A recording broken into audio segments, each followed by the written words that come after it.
Olá, meus amigos, irmãos, tudo bem com vocês? Está começando aqui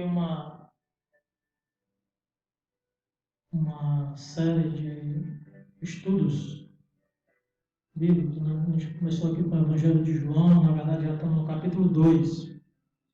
Eu fiz o capítulo 1, mas deu um problema, não subiu para o Instagram, mas eu vou tentar resumir aqui o que eu falei sobre o capítulo 1. Foi ontem, para ser diário, né? E ontem eu falei sobre o primeiro versículo, né, de João.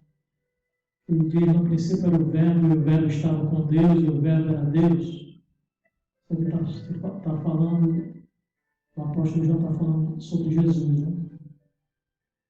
E muitas pessoas pensam que Jesus nasceu há 2000 anos atrás, através de Maria, né? Mas aqui a Bíblia revela, João revela que ele já estava com Deus no princípio, na criação. Ele estava no princípio com Deus. Todas as coisas foram feitas por intermédio dele, e sem ele nada do que foi feito se fez.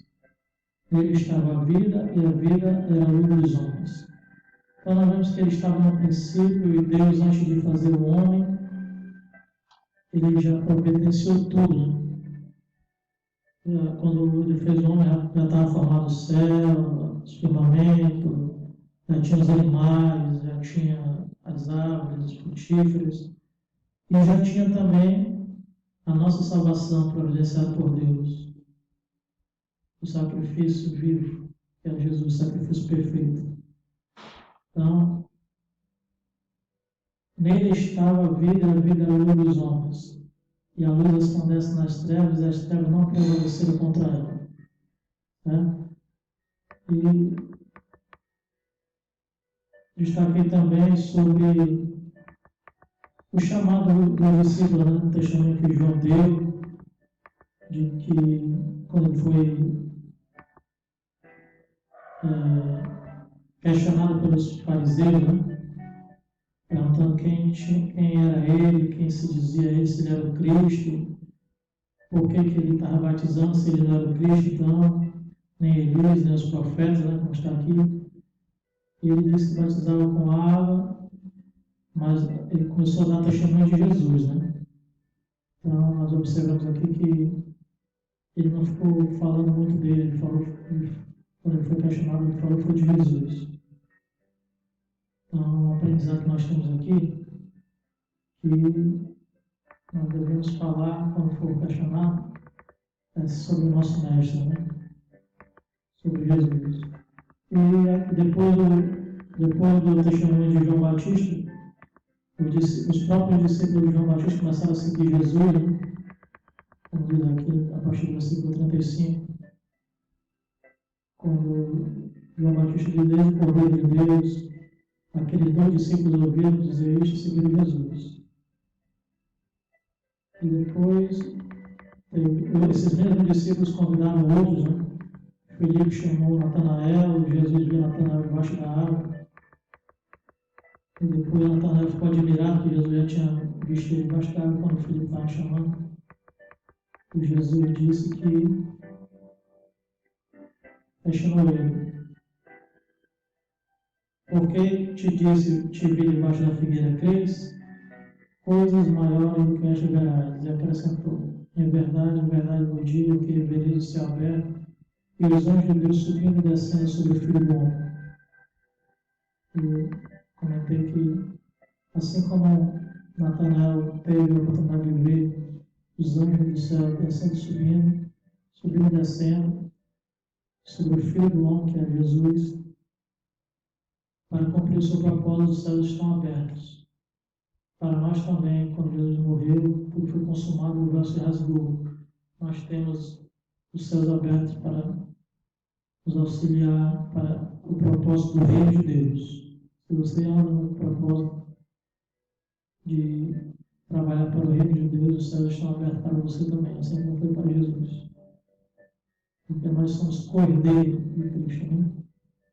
Então, nós também podemos ter esse privilégio.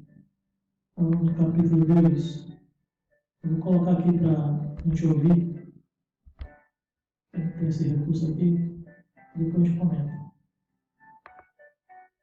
O Evangelho segundo João, capítulo 2. 3 dias depois, houve um casamento em Canaã da Galileia, achando-se ali a mãe de Jesus. Jesus também foi convidado com os seus discípulos para o casamento. Tendo acabado o vinho, a mãe de Jesus lhe disse: Eles não têm mais vinho. Mas Jesus lhe disse: Mulher, que tenho eu contigo? Ainda não é chegada a minha hora. Então ela falou aos serventes: Fazei tudo o que ele vos disser. Estavam ali 6 talheres de pedra que os judeus usavam para as purificações, e cada uma levava 2 ou 3 metretas. Jesus lhes disse: Enchei d'água as talhas. E eles as encheram totalmente. Então lhes determinou: Tirai agora e levai ao mestre-sala. Eles o fizeram. Tendo o mestre-sala provado a água transformada em vinho, não sabendo de onde viera, se bem que o sabiam os serventes que haviam tirado a água, chamou o noivo. E lhe disse: Todos costumam pôr primeiro o bom vinho, e quando já beberam fartamente, servem o inferior. Tu, porém, guardaste o bom vinho até agora. Com este, deu Jesus princípio a seus sinais em Canaã da Galileia. Manifestou a sua glória, e os seus discípulos creram nele. Depois disto, desceu ele para Cafarnaum, com sua mãe, seus irmãos e seus discípulos, e ficaram ali não muitos dias. Estando próxima a Páscoa dos judeus, subiu Jesus para Jerusalém, e encontrou no templo os que vendiam bois, ovelhas e pombas, e também os cambistas assentados. Tendo feito um azorrague de cordas, expulsou a todos do templo, bem como as ovelhas e os bois.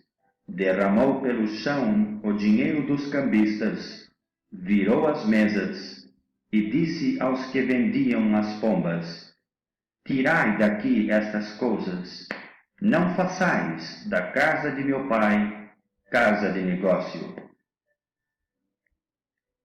Lembraram-se os seus discípulos de que está escrito: O zelo da tua casa me consumirá. Perguntaram-lhe, pois, os judeus: Que sinal nos mostras para fazeres estas coisas? Jesus lhes respondeu: Destruí este santuário, e em 3 dias o reconstruirei. Replicaram os judeus: Em 46 anos foi edificado este santuário, e tu em 3 dias o levantarás? Ele, porém, se referia ao santuário do seu corpo. Quando, pois, Jesus ressuscitou de entre os mortos, lembraram-se os seus discípulos de que ele dissera isto, e creram na Escritura e na palavra de Jesus. Estando ele em Jerusalém durante a festa da Páscoa, muitos, vendo os sinais que ele fazia, creram no seu nome.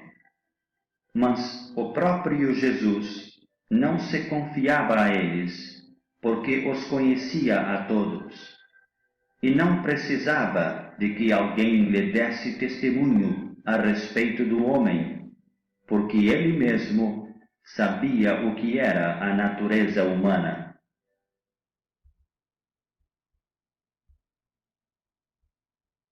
Pois é, mas nós vemos aí, está bem explicado, né? Apesar de ter, com certeza, vários ensinamentos aqui nesse capítulo, mas o que me chamou mais a atenção foi que os discípulos que estavam seguindo a Jesus, eles conheciam as Escrituras, né? Eles lembraram de algumas situações aqui, por exemplo, lembraram-se então os seus discípulos de que está escrito: o zelo da tua casa me devorará. Muita gente tem a impressão que eles são apenas pescadores, pessoas humildes, mas nós temos que lembrar que todo judeu, ele, com 13 anos de idade, o Pentateuco, pelo menos, ele sabe decorar. Né? Imagine aí o conhecimento que cada judeu tem. E a pessoa adulta, então, e nós vemos aqui que alguns desses discípulos eram discípulos de João Batista. Né? Então, já ouviram também, ouvindo os ensinamentos de João Batista. Então, eles não estavam junto com o pessoal do templo aqui, esses fariseus, né, que ficavam pedindo de Jesus um sinal. Observamos que sempre Jesus fica, vamos dizer assim, intimando, ou os fariseus que começam a intimar, e Jesus nunca revidou um pecador, mas ele sempre revidava os fariseus, os religiosos. Né?